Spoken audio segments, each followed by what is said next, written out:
কোরবানি ঈদের অগ্রিম শুভেচ্ছা জানিয়ে ঈদ মোবারক জানিয়ে আজকে আমার ভিডিওটা শুরু করছি। আর আজকে হচ্ছে আমার হাজব্যান্ড নিয়ে আসছে এখানে গরুর পায়া সেটা এটাকে কিন্তু আমাদের ভাষায় খুরাও বলা হয়। তো আমি এটা হচ্ছে আজকে পরিষ্কার করব। তো ভাবলাম আপনাদের সাথে একটু শেয়ার করি, কারণ অনেক মা বোনরাই আছেন যারা অনেক কষ্ট করেন এই পায়াটা নিতে। তো খুব সহজভাবে 1-2 মিনিটে আপনি কীভাবে নিতে পারেন, এটা একদম কষ্টবিহীন, সেটাই আজকে আমি আপনাদের সাথে শেয়ার করব। তো এখানে হচ্ছে ফুটন্ত গরম পানিতে আমি পায়াটা পরিষ্কার করে তারপর হচ্ছে এটা 2-3 মিনিটের জন্য একটু সেদ্ধ করে তারপর হচ্ছে বাকি প্রসেসটা করব। এখানে পায়াটা না ধুলে কিন্তু এখানে অনেকগুলো গোবর লেগে থাকে গরুর, তো সেজন্য পায়াটা অবশ্যই ধুতে হবে ভালো করে। তো এখানে দেখুন আমি হচ্ছে একটা নতুন ব্লেড নিয়েছি।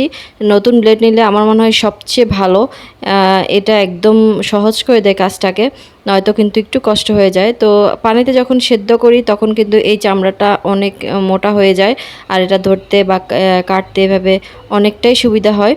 তো এখানে হচ্ছে আমি এটাকে আগে ছিলে নিচ্ছি। অনেকেই আছে গরুর চামড়া খান, তো যারা খান তারা কিন্তু খুব সহজেই নিতে পারেন। গরম পানি হালকা একটু মানে ফুটন্ত গরম পানি এই চামড়ার উপরে হালকা দিয়ে তারপর হচ্ছে চাচা দিলে কিন্তু খুব সুন্দরভাবে লোমগুলো পরিষ্কার হয়ে যায়। তো যেহেতু আমি চামড়া খাই না, সেজন্য আমি চামড়াটা নিচ্ছিও না, আমি এই চামড়াটা ছিলে হচ্ছে ফেলে দিচ্ছি। আমার মতো যারা চামড়া খান না তারা কিন্তু এইভাবেই এই টেকনিকটা ফলো করতে পারেন।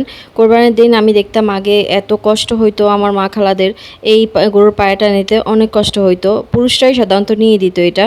তো অনেক পুরুষ তো হচ্ছে আলসেমি থাকে, তারা করে দিতে চায় না, জাস্ট মাংসটা এনে দিয়েছে এটাই তাদের শেষ, এবার সব কিছু মেয়েরাই নিতে হয়। তো তাদের জন্য কিন্তু এই টেকনিকটা অনেক সহজ, একদম ইজি ওয়েতে। দেখতে পাচ্ছেন আমি চামড়াটা ছুলাই নিছি, আর এখন হচ্ছে এই খুরাটা যে দিয়েছিলাম ফুটন্ত গরম পানিতে দিয়েছিলাম, তো এখন হচ্ছে পুঁতা দিয়ে 2-3টা বাড়ি দিছি, বাস এটা একদম অটোমেটিক্যালি খুলে চলে আসবে খুবই সহজভাবে।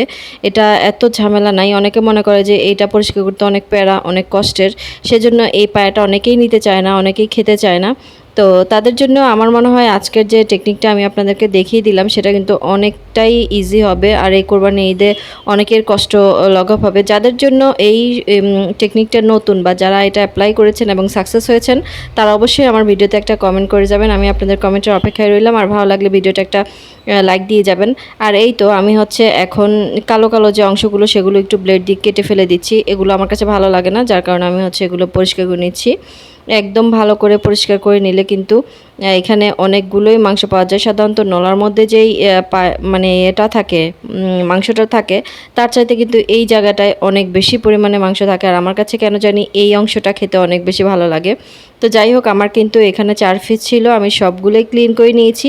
আর এই তো এখন হচ্ছে এটা রান্নার জন্য সম্পূর্ণভাবে উপযোগী। তো আমার আজকের ভিডিও কেমন লাগলো অবশ্যই কমেন্টস করে জানাবেন।